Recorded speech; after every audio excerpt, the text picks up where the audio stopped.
J'ai été surprise, au cours de ces derniers mois, de tomber à plusieurs reprises sur des articles de presse portant sur le regret de certaines femmes d'être mères. À chaque fois, le sujet y était abordé comme un tabou sociétal que certaines femmes avaient décidé de briser en prenant la parole. J'avais alors en tête les propos de Lacan lorsque, pour introduire sa leçon du 28 novembre 1962, il avait fait cette remarque à son auditoire. Donc je le cite, « Vous remarquerez que je suis toujours content de m'accrocher à quelque actualité dans notre dialogue.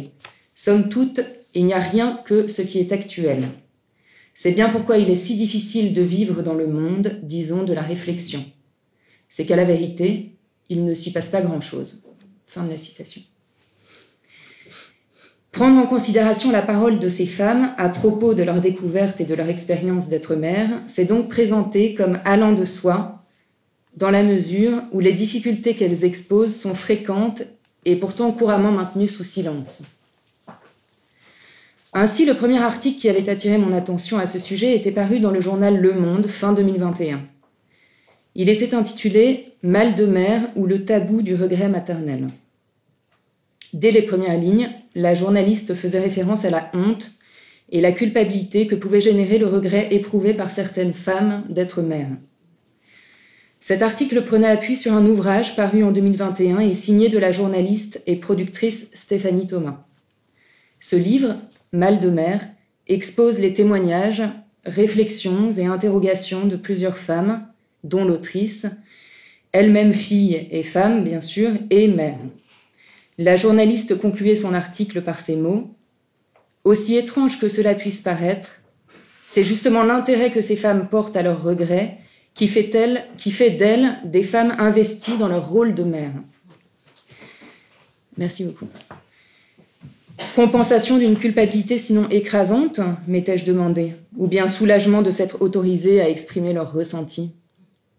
Nous devons à Fernando de Amorim d'avoir théorisé ce qui, au sein de l'appareil psychique d'un être, vient contaminer la fluidité de la circulation libidinale, jusqu'à parfois produire une stase, dès lors repérable au niveau psychique, corporel ou organique. À partir de sa lecture de Freud et de Lacan, il met au jour l'existence d'organisations intramoïques situées, comme leur nom l'indique, à l'intérieur du moi.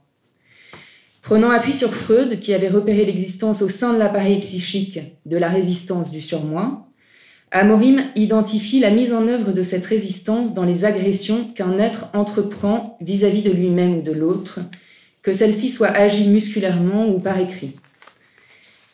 Par ailleurs, sa lecture de Lacan le conduit à repérer l'effet produit par le grand autre non barré dans les expressions haineuses verbales, qu'elles soient dirigées vers soi-même ou vers un autre. Elles forment à elles deux les organisations intramoïques et sont à l'origine du sentiment de culpabilité et du besoin de punition. L'un et l'autre sont acceptés par le moi en vue de décharger la pression libidinale provenant de ces organisations intramoïques. Elles trouvent un terrain d'expression privilégié dans l'expérience de certaines femmes d'être mères, ce que nous allons voir à présent. Dans son ouvrage « L'enfant arriéré et sa mère », Maud Manoni observe que l'enfant, dans ses symptômes, donc là je la cite, « dans ses symptômes ne fera souvent rien d'autre que faire parler l'angoisse maternelle ». Fin de la citation. Aussi, inviter la mère à associer librement ses angoisses en séance comporte cette visée que son enfant n'ait pas à occuper cette fonction pour elle. N'est-ce pas ce dont témoigne Mona lorsqu'elle remarque qu'elle supporte mieux les pleurs de sa fille, pleurs qui avaient précipité l'éclosion de son angoisse et de son mal-être alors qu'elle était encore à la maternité.